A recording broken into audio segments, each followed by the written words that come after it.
Some recent dog attacks have reignited calls for strict regulation of dog ownership in Ghana. In the last year alone, 2 children have been killed by dogs in Abrepor Bruni and Ewutu Senya. George Queenan in this report explores some of the responsible ways to maintain the great companionship of dogs. Increasing problem in Ghana in recent years, with an alarming number of incidents leading to serious injuries and in some cases even deaths. On July 2, at Abrepor Bruni, a suburb of Kumasi, 2 bulldogs attacked and killed an 8-year-old boy in an attempt to feed them at his family's residence.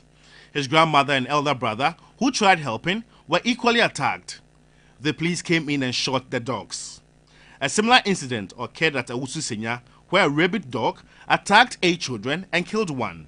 I am here at Kaso Opekuma to meet a dog breeder who specializes in Rottweilers. The good thing is there's a caution, even though I'm aware that there are dogs in the house. But how many houses with dogs in them have cautions like this to inform visitors? Dog breeding started as a passion for him in 2009 after he inherited his grandfather's collection of 3 local dogs.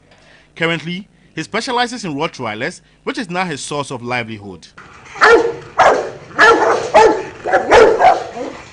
Peter is aware of the unfavorable headlines in the popular media about this particular breed. For a breed that carries a rough reputation, venturing into it came with lots of research and dedication. According to Dog Training 101 by Cesar Damba, the guardian instincts of Rottweilers are strong. Neglect or abuse will create an extremely dangerous animal. You know, the dogs are like blank slates. We teach them what to do. Knowingly and unknowingly, we teach them how to react or act.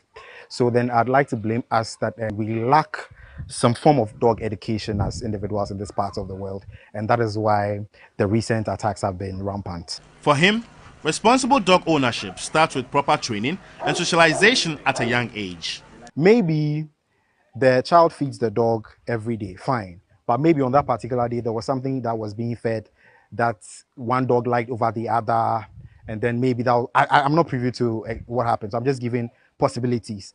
Or, like you saw my dog, some of them react to the ball very, very, very well. Others are indifferent about the ball. So then that's another trigger. This very room here has been dedicated to female dogs in their gestation period. What I mean is dogs that are pregnant. And it takes someone who understands and appreciates dogs to know how to even calm them down during this period. A reason air conditioners have been fixed in this room. Peter tells me a number of his clients have had their fair share of dog attacks after they failed to train them. Most dog breeds are not for first-time dog owners. So then I advise that anyone looking to buy a dog, if possible, deal with a trainer. I mean experienced trainers, because they'll be able to look at the dog, test the dog, and tell you if this dog would suit the kind of energy you have in your house. Nana and Emmanuel Yabua are siblings who have visited Peter's kennel to own a breed for themselves. But what went into their decision to acquire Rottweiler? When you find yourself in an environment where you feel like it's not safe, then you think of getting a dog or company. So yeah, the first is protection. But I've read stories where people have to shoot their dogs and all of that. So it's still dangerous. If you're not careful, no matter how the dog gets familiar, you can end up being bitten. While dog attacks are not unique to Ghana, they have garnered significant attention worldwide due to their potentially devastating consequences. On January 7, former Zambia international Philemon Mulala 60 was mauled to death by his 3 pet dogs in the garden of his South African home. In the UK, for instance, both ownership and breeding of pit bulls were banned by the 1991 Dangerous Dog Act in response to a series of incidents involving vicious, often unprovoked attacks by this particular breed on humans.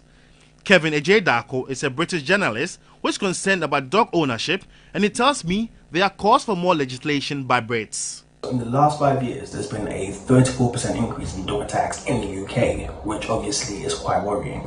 A total of 39 people have sadly lost their lives to dog attacks in the past decade over here. Following all these, there's been calls for the Dangerous Dog Act, which bans the ownership of certain dogs like the Pit Bull Terrier to be reviewed. So I think it's important for countries to introduce rules and laws that governs the ownership of dogs, because let's be honest, some of them can actually really be out of control. Although some countries have developed robust legislation on dog ownership, Ghana's current legal framework falls short in terms of establishing clear guidelines for responsible ownership, licensing and enforcement of penalties for negligent owners. Now, many people buy dogs and they bring to the hospital, you ask them, they said they have been told it's pure breed. Then later we get to know it's not a pure, it's a mix, and the people are being deceived. People import into the country without passing through the right route, and we are seeing funny breeds around, and we are pushing that the Animal Health Bill 2021 at the Attorney General level will go very fast and help to solve all these issues. The Veterinary Services Directorate recommends that prospective owners thoroughly research the breeds of dogs they wish to bring into their homes, and if at all possible, hire professional trainers to handle the animals. There are breeding facilities who are into that. That if you want a list, you can get to veterinary service, veterinary council can release a list. Or when you get to the nearest breeding, ask them whether they are being registered. So in case you have an issue, you can report to veterinary council and they can take them on in these issues. Currently, a quack is being taken by veterinary council into the court, and the process is being worked to get the person punished. Some of these pets may come in handy while driving along the street. It will be useful to know which breed to buy for your home. George Quenin, TV3 News, Accra. We all need to be very responsible in raising. Do you have dogs? No, I don't. But I know that man's best friend can also be man's worst enemy. Right. You know, Portia always has a quote up her sleeve, right? Okay, we're taking a quick break. We'll be back with more on News 360. Stay with us.